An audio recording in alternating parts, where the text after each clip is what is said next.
In a key development, the Delhi High Court today disposed of a public interest litigation that sought open access, both physical and virtual, to the proceedings of the Central Information Commission. The petition filed by a group of journalists, including Saurav Das, asked the court to ensure that members of the public and media can attend CIC hearings in person and online. The Central Information Commission, let me tell you, is a statutory body established under the Right to Information Act of 2005 to ensure transparency and accountability in functioning of public authorities. So when you file RTIs seeking information from central government departments or public bodies and either don't get a response or are dissatisfied with the reply, you can file an appeal or complaint with the Central Information Commission. The CIC is the top body set up under the RTI Act to hear such matters. It ensures that government offices are transparent and accountable, and if necessary, it can order information to be released and even penalize officials for non-compliance. While hearing the petition to allow open access to its proceedings, Delhi High Court, led by Chief Justice D.K. Upadhyay and Justice Anish Dayal,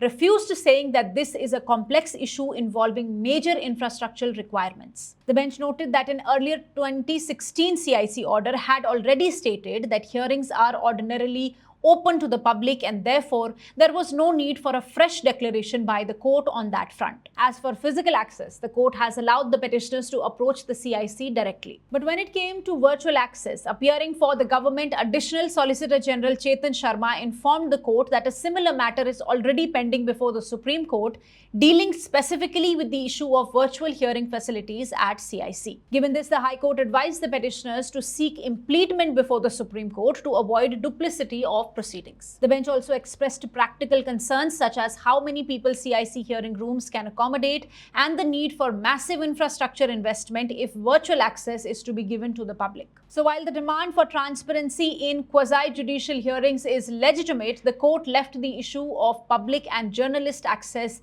especially virtually, to be decided by the CIC and the Supreme Court, acknowledging technological and financial realities that come with it.